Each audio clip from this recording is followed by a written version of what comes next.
Nothing says high quality movie making like Netflix. Netflix. I don't know why you guys are laughing. Netflix is known to make nothing but the highest of quality movie that we will all remember into the future. I don't even know if you two gentlemen were aware, but there was a massive Netflix movie that came out like a week ago starring A-listers Halle Berry and Marky Mark. Did you Oh, gentlemen hear God. about this? No, absolutely not. I saw the trailer for that. That looked pretty bad. Yep, It's trailer was enough. amazing, just the absolute Hall of Fame level of quality that you can have two certified A-list actors, and nobody saw that movie. Nobody heard about it. Netflix has been for a while. Just when they release a movie, it might as well be a Tubi movie. You just know. You see the Netflix logo, you're like, this movie's not going to be that great. They just put a lot of money into the A-listers that are in the movie, and the rest of the quality of the movie is very mediocre. That being said, we have a new movie called Rebel Ridge. This movie was highly touted by critics, currently standing at about a 77 Metacritic. On IMDb, it's a 7.0, which might as well be a 9.0 for Netflix standards. So this movie got a lot of attention. It was originally supposed to be a action movie, star vehicle for John Boyega. And John Boyega was supposed to be the lead of this. He also starred in the Netflix movie They Cloned Tyrone, but he was unable to do this movie, so it went to relatively unknown Aaron Pierre, a man that I was not familiar with. Apparently he was in the movie Old, which I have seen. I don't recall him in it. It's basically based on the trailer. When I saw the trailer, I thought this movie was going to be a joke. It is a dude riding a bicycle, and all of a sudden the cops come up on him. They start roughing him up. And it turns out that he has a special set of skills to unleash upon these evil cops. So it seemed very much like a Rambo movie or First Blood. And so it seemed like that kind of movie. Obviously, there's the racial tension that it is a giant black man that gets assaulted by a bunch of white cops in the South. That seemed to be the other factor of this movie. The question is, does the praise of the critics, does the praise of the people on the IMDb universe, does that warrant a watch? Rembo, you hate Netflix. They might as well be Nazi Germany to you, because whenever I have to text you and Jason and say, hey, there's a movie, it's on Netflix, I can hear the screams across the Wesley's type of screams from the Princess Bride from the cavern when he's getting tortured. I can hear that, when someone out there is suffering. So, Remy, was this movie a total waste of your time? Not a total waste of my time. I'm trying to be gracious here. Every Netflix movie is exactly the same. It is exactly the same. Except the only difference of this movie is it takes place in one location. The classic Netflix mantra is Prague, Spain, like going to like exotic locations for like 2 minutes. And so that's the one thing that the typical Netflix that the vice of this doesn't have. Other than that, 2 hours and 11 minutes of exposition, very little action. The action scenes that I think there's like 3 main action scenes. The movie's called Rebel Ridge. They don't even go to Rebel Ridge. The cops go there for a minute, but then he's back at the station. The whole name of the movie is based on a false pretense. That throws me for a loop already. I think, what's his name? Jean Pierre? Aaron Pierre. Aaron Pierre. Yeah. I think he has potential. He seemed like a good actor. For what could be an easily pretty corny role, I think he did a pretty good job as selling the character and being the character. All I care about is now I need a crossover film with Jack Reacher and Richmond. Okay, yeah. I need a crossover film where they meet in a bar, they fight first, and then they're about to like really duke it out. Somebody breaks them up, and then they realize they have to go on a mission together. Yes. That movie would be fucking sick. And it'd be a lot better than this. I enjoyed it, guys. I didn't think that this was that bad. I didn't think that you guys would have this response, actually. Yes, very, very typical Netflix movie. I went in with very low expectations. The beginning actually was kind of fun. As much I learned so much about, what was it, civil asset forfeiture, I think was what. I think I'm an expert in the civil lawsuits now, and like the amount of like legal jargon that they just dump on you in the very beginning, where it's not even over the top. It's really like this cop knows the what to do, and this perpetrator or whatever at this point knows, his rights. And it's kind of fun to see that banter a little bit back and forth of like knowing each other's rights and things and what they can do in that situation, and then pushing it as far as it goes. And I thought it was fun. I really enjoyed the movie. The actors, old Don Johnson was a great police chief, and the unknown, what is it, like just aspiring lawyer or whatnot, that Summer actress, I thought was very good at being that sort of character. And yeah, he was intriguing. The eyes definitely was a lot of A his very, acting. very handsome man. I think we Yeah. can all just say that, get that out of the way. Tall, dark, and handsome has Yeah. never been more true of a person. I mean, the eyes, it had you very intrigued, and he felt very intelligent, when he's looking around at stuff and things like that. And I felt like the slow burn of that character was great, that it wasn't just some Jack Reacher, just mountain man beating up people fist first. This was very smart character, and I felt like they did a good job with the exposition, kind of like breadcrumbing our way through the movie. It wasn't too many dumps at one point. It's like we didn't get so much of the characters right at the beginning. But when I use the word slow burn, it was a little too slow of a burn. I mean, it didn't need that last hour of the movie. I mean, it was fun the first hour. A lot of stuff happened, but then I felt like it was almost this could have been a mini series, or like 2 or 3 movies or something. Like they could have broken this into maybe even episodic, and it would have been a little bit better. But yeah, I all in all enjoyed this much more than I thought I would enjoy a Netflix movie. I enjoyed the first third of the movie quite a bit. I liked, and Remy, I want, because you think this is just a Jack Reacher type of adventure, which I would disagree with, because I think the Jack Reacher is a vanity project. Basically, it is this man who is meant to look so amazing and big, and if you didn't know, he's big. He's the big people up, The big guy. big. And Big like guy. they're constantly like, every character around Jack Reacher is jerking him off, being like, he's so big, like I just can't help it. And this movie was much more, this man happened to be of large stature, which is a very interesting contrast, because I don't know how tall John Boyega is, but on screen he looks very small, relatively speaking.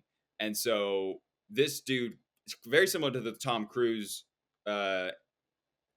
comparison with Jack Reacher, because Oh, there we go. Matt had I to find knew a it. way to I talk knew about Tom Cruise. I knew it. Everybody take a shot. It's the narrative. Come on, wait.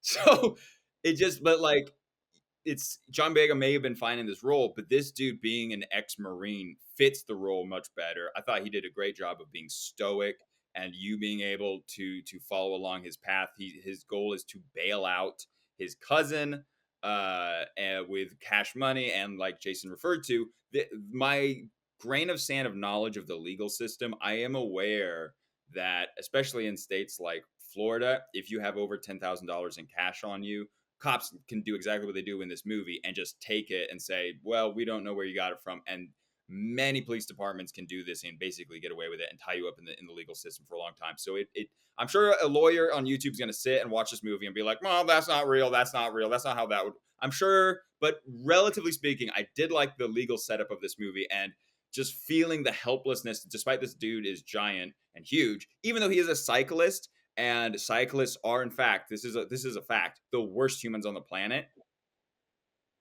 Not, I don't have anything against you if you ride a bicycle to school and to work, and you're just using that as your vehicle of transportation. But if you dress like you're gonna do the Tour de France, and you put on the speed helmet and your little Schwinn bike, and you ride side by side with your other Schwinn bike, fuck boy, riding in the lane of the freeway, I hate you. So it was a tough sell to get me on the side of this dude, because he was riding a bike on the freeway, and that's a hard thing for me to accept. But then the cops rough him up. They're clearly in the wrong. and Remy, to bring this back, you initially, before we started recording, said this was a Jack Reacher type of show or movie. Do you still feel that way? Do you think that this is just a Netflix version of the Amazon show Jack Reacher? Yes, Black Reacher is what we call this. Black Reacher or Bleacher, take your pick. Either one works. No, it is different, yeah, because it is initially it does feel a lot more grounded. Like he is doing his best to just like go see if he can like finagle his way through just by not overreacting and trying to be level-headed and sticking to his points and using the system. Yeah. Using the system and using his knowledge. So in that, it is very different in that, like, a much more interesting premise than the more simple mystery of Jack Reacher seasons. But that being said, it just drags. It just felt so unnecessarily full. And when we talk about exposition dump, the exposition and just like the backstory for the lawyer or for the chick being like, I was addicted to heroin and now I'm going to sit and talk to you about it. And I had a husband and then I lost custody of my kid. And then everybody knows this. And so, but I still work in the legal system. And then they bought and then what they do is they get into my house and they shoot me up. And then they're going to then force a drug test on me. I'm going to lose my job. I'm going to lose custody. It was just a lot for like a secondary character. Like it just felt like a lot where I'm like, okay, I don't need to care about this person that much. Maybe the most well done part of the movie is that first opening scene. Police brutality feels rapey. Like the way that cops and people in positions of power can dominate another person that's helpless is really gross, and it's really nasty to watch. And so that first opening scene, it's like uncomfortable watching. I know it's just a movie, but this maybe it's also just because we just watched a bunch of videos of Tyreek Hill being roughed up by police. But I do appreciate that scene. It doesn't feel like it's over the top. It felt very real. And I appreciate how they handled that scene and how effective it is. The police brutality, corrupt cops, the angle works so well, like Remy said, in part because it was as the audience, you're watching this big black dude get completely the wrong side of justice being laid down upon him by these corrupt cops. And you just feel for him without them needing to go over the top, because the racial tension's already there. Just by being an American and living in this society that we live in the real world, you already know it's there. The cops, and it doesn't help that some of the cops have Southern accents, so you're already like, yeah, this cop's guilty. We don't even need to go to the judge. But I heard you talk. You're incriminated enough. Yeah. Yeah. Other than the redneck in the background outside the police station that was like, string him up, and that was like the only real racial thing that was actually said. Other than that, you just know that that's just something that is existing within this movie. The black lady is just like, don't be ignorant. But the second act really is unfortunate because I really enjoyed the way that they set up the movie and set up the character and the legal process. However, what works so well with First Blood, the first Rambo movie, is the premise is very simple. You have a veteran with PTSD who you get these jerk off cops that arrest him and treat him like shit, and then he snaps and goes on a rampage and just completely destroys them. Very easy, very simple. This movie starts off kind of that way, where you're expecting it to go that way. He has money that he wants to use for bail for his cousin. That money gets confiscated. You're seeing the steps build up. But then in the second act, they just start adding the lawyer lady and her heroin addiction problems. You're like, this is so unnecessary. And then when the cousin dies, it's just like, all right, well, the complete police force is corrupt. And James Cromwell shows up and he's doing the old, I show up for a scene and a half and I'm just going to sit in a chair. Like, James Cromwell's like 95 years old. Like, why are we Christopher Leeing in the Hobbit him right now? Like, I've seen him as a corrupt cop before, so okay, but like they just started adding so many storylines, and I was like, we started off with such a simple premise. This guy gets roughed up by cops. He's trying to bail his cousin. It's very easy, and then they just start throwing all these B plots into the movie that it wasn't necessary. I did think the action at the end was enjoyable, but by then the runtime had gone too far. And the reveal just isn't that, the payoff just wasn't that interesting. That's what I feel like. I just felt like the big payoff is that they have dash cam videos. Am I missing something? Or is that like the big, basically what we got down to is they had videos of dash cam footage, and that's what's going to bring down the cops? I honestly was going to ask you guys about that. I was like, what happened at the end? Okay, thank you. I didn't know. I really didn't know.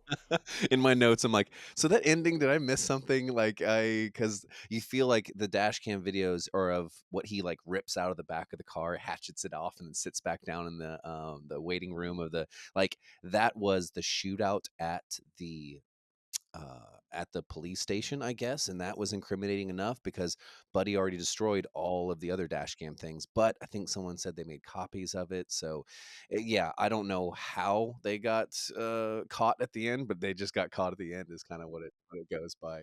But yeah, no, I want to comment on some stuff that you just said, Remy, because it was so good that first half of the movie, or that first like scene in the movie, and I felt like they were just kept trying to replicate that throughout the movie. Like they wanted to have these good like legal kind of jargon kind of scenes, which that's what this movie was. It was a public service message on how corrupt the fucking system is, and even if you do everything right in the system, there's still going to be these like checks and balances that you can never get through, you know. And it was fun how they did that. But at one point you're just like, okay, when is this? I mean, really, when the cousin dies, you think that that's kind of going to be the end of it, because they built up our emotional connection to him, and we did feel something when he, you know, is no longer in the movie. But they tried so hard to get her to be that emotional connection for the second half of the movie, and it fell just so flat. So emotional connection to her was a far reach, and I felt like that was the downfall of the second half. It just, yeah, it felt like the action at the end was interesting. I appreciated that it wasn't just everything's exploding and he's just like destroys an entire force by himself. And I appreciate that it was a little bit different in that. I do I really do appreciate, like, it almost felt old school martial arts movie, the way that they build up. They're like, I forget what the acronym is, but they're like, what does that acronym mean? The internet's loading, and it's just like, oh my God, he's a martial arts expert. And then it's just like, the way they build it is so, it's corny. It's corny, and what's funny about it is Wi-Fi's like, not loading. Like that's the whole worst thing. Wi-Fi went down. The Wi-Fi went down while they're doing a Google search for some reason. Yeah, but that's like, adding tension to the scene. It's like, you know, people that teach jujitsu, it's like, you know, some stoner guy that's done it for 20 years in like a garage on Tuesday nights or something like that. And it's just funny because when they're just like, he knows martial arts. It was just like, he teaches like private recruits on Wednesdays how to do arm bars. Watch out. We should have had this whole movie, but replace the actor with Eddie Bravo. Yeah.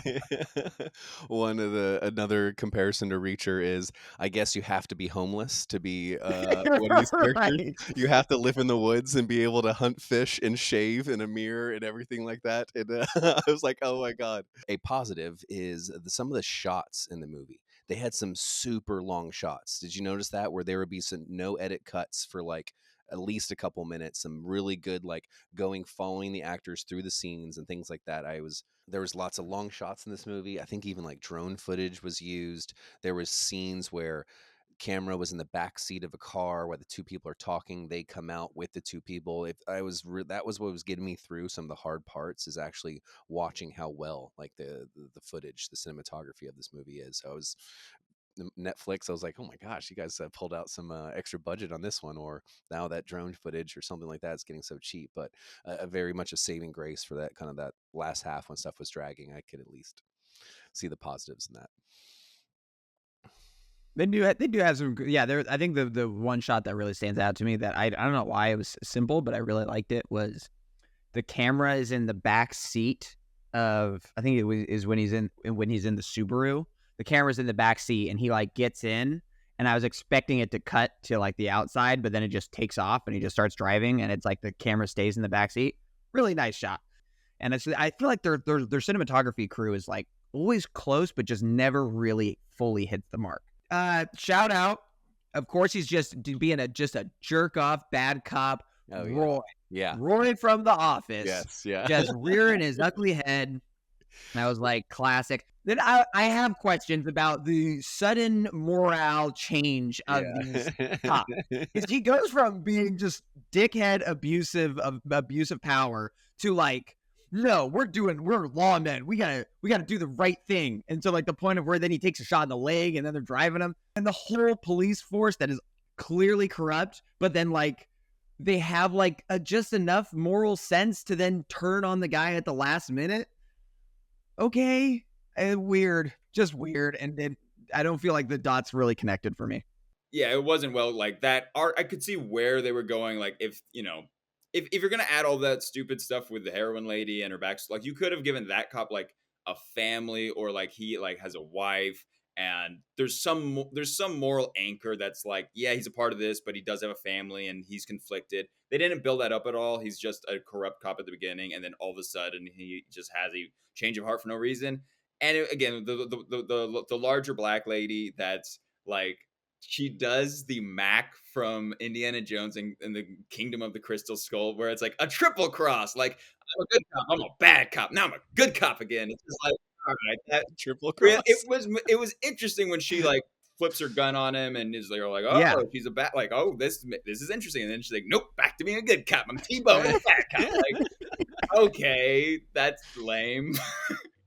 I mean, like we already said, the emotional weight they tried to attach to some of these characters from the second half, because they were switching where we were focused on the cousin, and now it's like, okay, now we need other people that we want to stick around through. But in my mind, how I got through it is that there was a line for a lot of these cops, and stealing money from random people and stealing guns from random people is all okay. But then once it crosses that violence, I guess, kind of line, when people start getting shot, that's like, oh, no, we don't do that. We just steal stuff from people. We don't actually get it physical. So that's in my mind, is like, that's what crossed the line in all of they thought it was just harmless white collar crimes, But honestly, that's what made the first scene so much better, that it was Roy from the Office being that cop, because me and Mimi are big Office fans, and as soon as we saw him come up and being this cop, but I did not expect the character arc for him to come back to be the damsel in distress, and then also the one that that's what we're going to.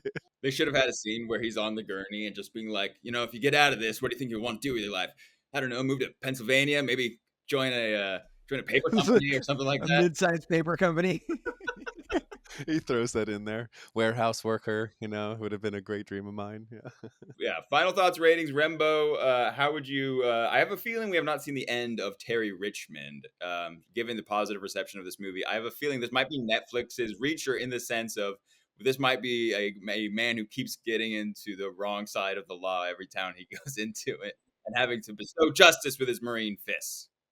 6.5, like, it's pretty mid. It's maybe a 7 on the right day, but it felt like pretty, just as a total product, it felt pretty mid, with like some, like, it's definitely better just because there was some interesting things going on in the beginning. It's better than like The Gray Man or Killer or whatever other fucking Netflix movies we watched.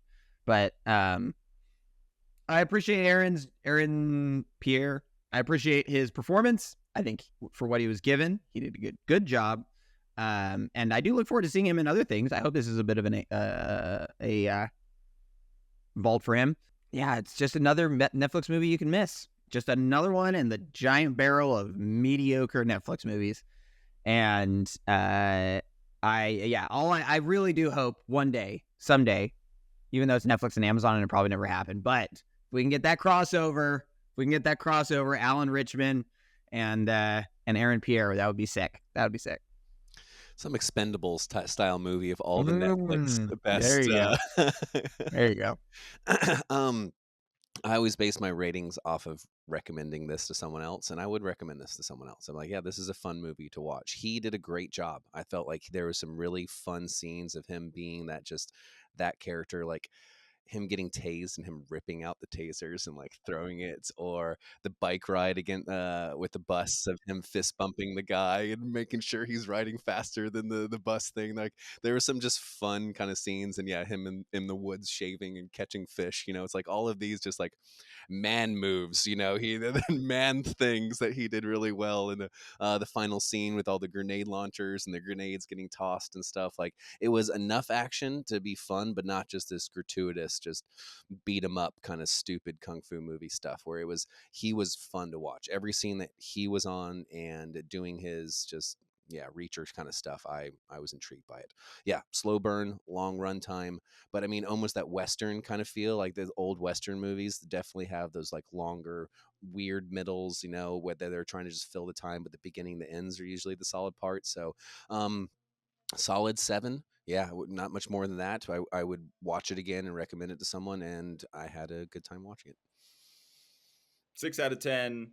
Enjoyable for a Netflix movie. I liked the I thought they did the fisticuffs action choreography very well. You could see all of the moves that he was doing, all of the grappling takedowns and whatnot. All of that was completely filmed. It wasn't shaky cam, like, oh, he's just big, so we're gonna move the camera around his giant frame, and yeah, like he gets the job done. Like you saw everything he was doing. You could see, I like that he at one point disarmed a guy by giving him a Kimura and disarming him that way. That was cool. So I really did like that. Thought they did that part of the movie very well, even though the action was pretty sparse for the most part, other than until the last act.